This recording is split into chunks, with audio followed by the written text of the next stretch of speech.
Assalamualaikum warahmatullahi wabarakatuh. Perkenalkan, saya Ahsanu Amala Zulkarnain dengan NIM 43014220001 dari Rombel Pendidikan Kimia 6A, izin untuk menjawab soal-soal UAS dari mata kuliah Kimia Pangan. Untuk kasus yang pertama, yaitu mengenai wadai ilat sapi. Baik, kita langsung saja ke soal yang pertama, yaitu setujukah kamu bahwa fermentasi membuat adonan wadai lebih mengembang? Jelaskan secara ilmiah. Saya sendiri sangat setuju bahwa fermentasi membuat adonan wadai lebih mengembang, dikarenakan fermentasi sendiri secara ilmiah merupakan proses biokimia di mana mikroorganisme seperti ragi memecah gula menjadi gas karbon dioksida dan alkohol.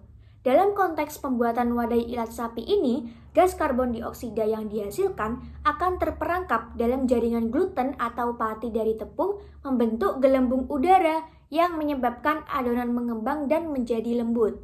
Selain itu, fermentasi juga meningkatkan aroma dan rasa yang khas untuk memperkaya cita rasa dari wadai ilat sapi sendiri. Namun, proses ini perlu dikontrol dengan baik agar tidak terlalu lama karena dapat menyebabkan keasaman yang berlebihan atau bau yang tidak diinginkan. Untuk pertanyaan yang kedua, yaitu bagaimana amonium bikarbonat dan natrium bikarbonat mengembangkan adonan wadai dan mengapa bisa beraroma pesing jika berlebihan, sertakan reaksi kimianya. Baik, secara kimia, baik amonium bikarbonat maupun natrium bikarbonat adalah bahan pengembang kimia yang bekerja melalui reaksi dekomposisi termal saat dipanaskan. Sehingga pada reaksi natrium bikarbonat yaitu 2NaHCO3 bereaksi ketika dipanaskan menjadi Na2CO3 plus CO2 plus H2O. Sedangkan pada reaksi amonium bikarbonat yaitu NH4HCO3 bereaksi ketika dipanaskan menjadi NH3 plus CO2 plus H2O, di mana karbon dioksida adalah gas utama yang membuat adonan mengembang, sedangkan amonia atau NH3 dari NH4HCO3 memberi efek aroma pesing, terutama jika tidak sepenuhnya teruapkan saat pemanggangan. Jika dosis berlebihan, residu amonia bisa tertinggal dan menyebabkan aroma tajam tidak sedap, serta potensi risiko kesehatan seperti iritasi saluran pernapasan atau gangguan pencernaan.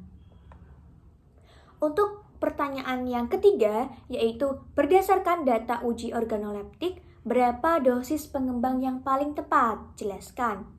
Dari data tabel uji organoleptik yang sudah disediakan pada soal, yaitu skor organoleptik tertinggi sebesar 0,61 diperoleh dari dosis natrium bikarbonat sebesar 2% dan amonium bikarbonat sebesar 1,5%. Dosis inilah yang lebih tinggi menurunkan skor karena peningkatan bau tidak sedap dari amonia yang membuat produk tidak disukai oleh masyarakat. Jadi kesimpulannya adalah dosis optimum untuk menghasilkan wadai ilat sapi yang disukai adalah natrium bikarbonat sebesar 2% dan amonium bikarbonat sebesar 1,5% karena memberikan keseimbangan antara daya kembang dan mutu sensorik tanpa aroma yang menyengat. Untuk pertanyaan yang terakhir, yaitu rancang formula alternatif bahan pengembang untuk UMKM. Bahan utama pengembang yaitu natrium bikarbonat sebesar 2% untuk menghasilkan karbon dioksida tanpa bau menyengat, kemudian sedikit natrium bikarbonat sebesar 0,5-1% untuk tambahan tekstur tetapi tetap aman, kemudian ada asam lemah alami seperti air jeruk nipis atau yogurt sebesar 0,5-1% untuk mengurangi rasa pahit dan memperkaya cita rasa. Dan yang terakhir yaitu ragi alami untuk menambah aroma khas wadai ilat sapi dan daya kembang. Kemudian untuk strategi implementasinya untuk UMKM lokal adalah dapat dengan cara edukasi praktis pada pelatihan, kemudian penyebaran poster atau buklet, kemudian metode uji sederhana untuk mengetahui uji bau dan uji tekstur, Kemudian cara selanjutnya yaitu kolaborasi dengan stakeholder seperti pada dinas kesehatan, kemudian UMKM, dan branding cita rasa tradisional untuk mempromosikan wadai dengan cara modern namun tetap memperkenalkan tradisional. Baik, sebagai generasi muda yang mewarisi kekayaan dengan tradisional, tugas kita bukan hanya menjaga resep, tetapi juga memastikan keamanannya dan kelestariannya.